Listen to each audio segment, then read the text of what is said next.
to share some tips with you on how to use Logic. So the first thing I recommend you doing is going to System Preferences. Mine happens to be in the dock, but I'm sure you know where yours is.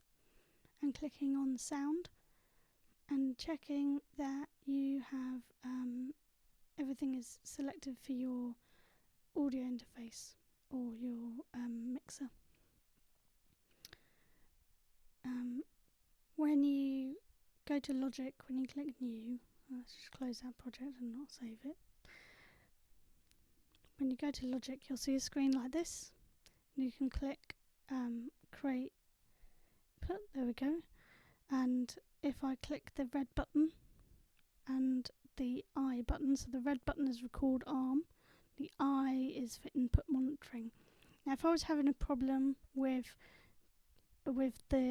Logic talking to my audio interface or mixer, I would go up to Logic Pro X and click Preferences and click Audio, and then I would be able to see my output devices and input device there under Audio. But you've also got General and Recording and various other things, Display if you want to put it on the telly or whatever. These aren't really I don't really know about that stuff, but there you go. Something else when you're working in audio that you might want to do is you might want to set up the this here where we've got bars and beats. You might want to set that up to time, as in minutes and seconds, milliseconds. And to do that, you click on this little down arrow once, and then you click time. There we go. Now, suppose I'm going to record a bit of audio. I'm just going to say, now I don't really want a metronome, so I'm going to untick the metronome, and also I don't really want the count in either. So the count in gives you 2 lots of however much time you think it is, but I never use that if I'm doing audio, so you just unclick it. So an example of that would be, if we wait, now because I've got the count in, if I say A, B, C, D, E, F, G, H, I, J, K, L, M, N, O, P, Q, R, S, T, U, V, W, X, Y, Z, it won't have recorded all of that. But I don't want that, so I'm going to click this off and now watch what happens. A, B, C, D, E, F, G, H, I, J, K, L, M, N, O, P.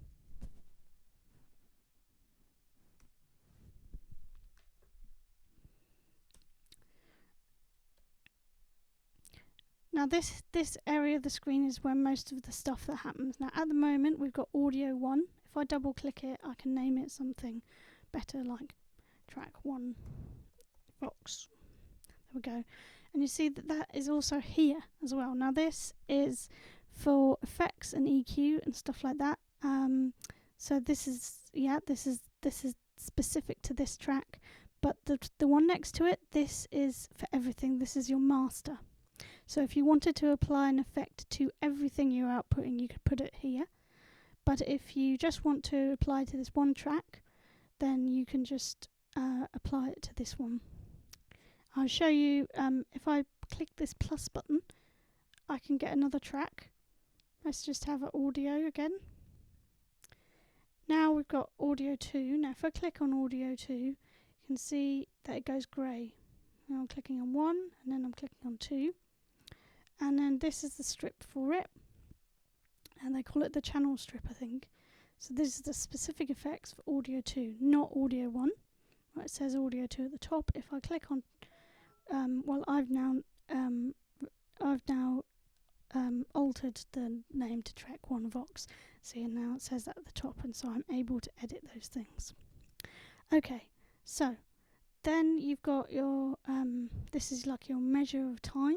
Now currently we're on 3 seconds, I think, and I think you call this a playhead, but basically playhead thumb. I can click on it with the left mouse button, or where the mouse button is on the trackpad, and I can drag it around. So let's record a bit of audio. 1, 2, 3, 4. 1, 2, 3, 4. 1, 2, 3, 4. 1, 2, 3, 4. 1, 2, 3, 4. Okay, and to stop, I press spacebar. So to record, I've clicked this red button, and to stop, I press spacebar. Now I'm going to drag the playhead thumb to the beginning of the audio, and I'm going to press spacebar again, or I can click the play button. Either way, it's going to start playing.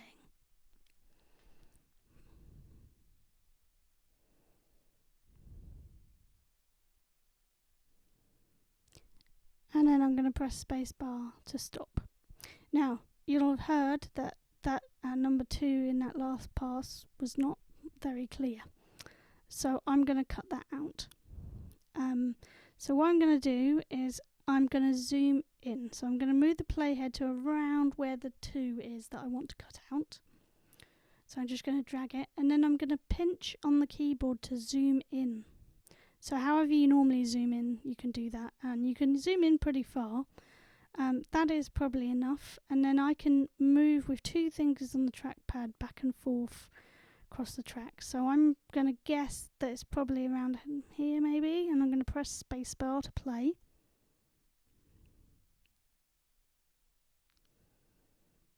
Okay, so the 2 is probably about here. So now I'm going to click where this mouse button is. I'm going to click on this, and I'm going to click the scissors tool. And what that's going to do is it's going to make the mouse a pair of scissors. So then I'm going to zoom in a little bit, and I'm going to just cut there. I reckon that is where the 2 ends. So I just press spacebar to play. Now I've just cut. Now I want to get rid of it. So what I need to do is I need to come up here, back to where the scissors icon is, and I need to click once and then choose the pointer tool. Then I can click on the audio I just cut out, and I'm just going to click the backspace button or the delete button. It doesn't matter what you call it, but the button that is above the enter bar, you know, on your keyboard when you rub things out. There we go. Okay. Now I'm going to pinch out. So it's just zooming in and out, so however you normally do that. And then I'm just going to pick up this track, this bit of audio, and just add it to this bit. And then I'm going to click to where I want the play thumb and press spacebar to play. And it's got most of that 2 out. Now if I wanted to be a bit more precise, I might click on this track and then hover over so that I get these little arrows and just move it back.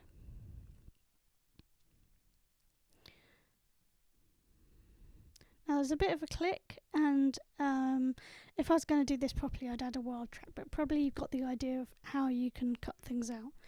Now the next thing that we might want to do is add some effects. Now the obvious effect would be a de-esser, and I don't know that I really need a de-esser or that I know much about it, but I can show you where it is. So remembering that the track that you want to put the de-esser on needs to be selected, so it needs to be grey, and the name will be up here. And then you select audio effects and click the 2 little up and down arrows. And then, now I'd done this video once and failed at it, so but the de-esser I think is in dynamics. So I go to dynamics, I choose de-esser, choose mono, and there's a load of presets. So if you're not really sure how to use something, you can click on where it says factory default, and there's a few there. So like if I wanted to tame my upper mids, whatever that means, I could do that. Now notice that I have made a loop here. Now the way you do that is you just drag on the numbers. So if I get rid of it for a sec. So I'm clicking on the number 1 and I'm just dragging my mouse, so that'll make a loop. I'm going to press spacebar to play it. And the first time I'm going to leave the de-esser on, and when the play thumb gets to the beginning of the track I'm going to turn it off so you can hear the difference.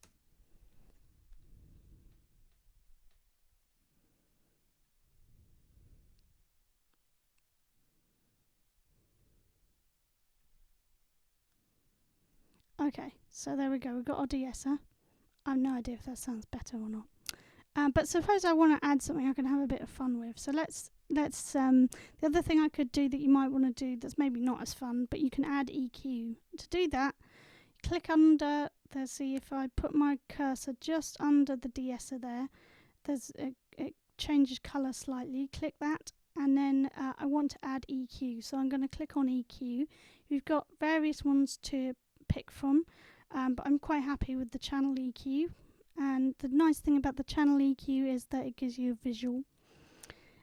These are your frequency ranges at the bottom. Now suppose if you wanted to boost at 250 Hz, but you wanted to be very specific about the area that you wanted to boost. So suppose I wanted to boost it by 2 decibels.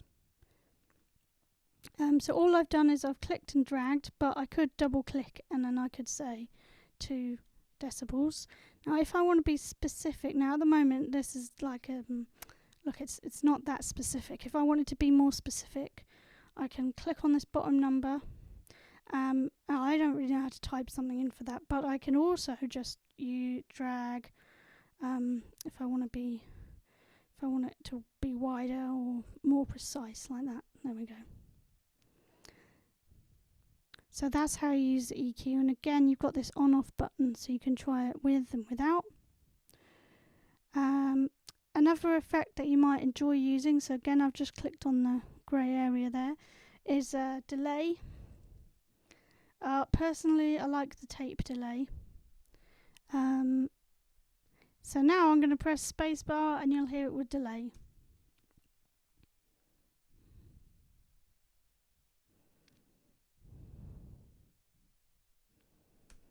And I'll press spacebar to stop.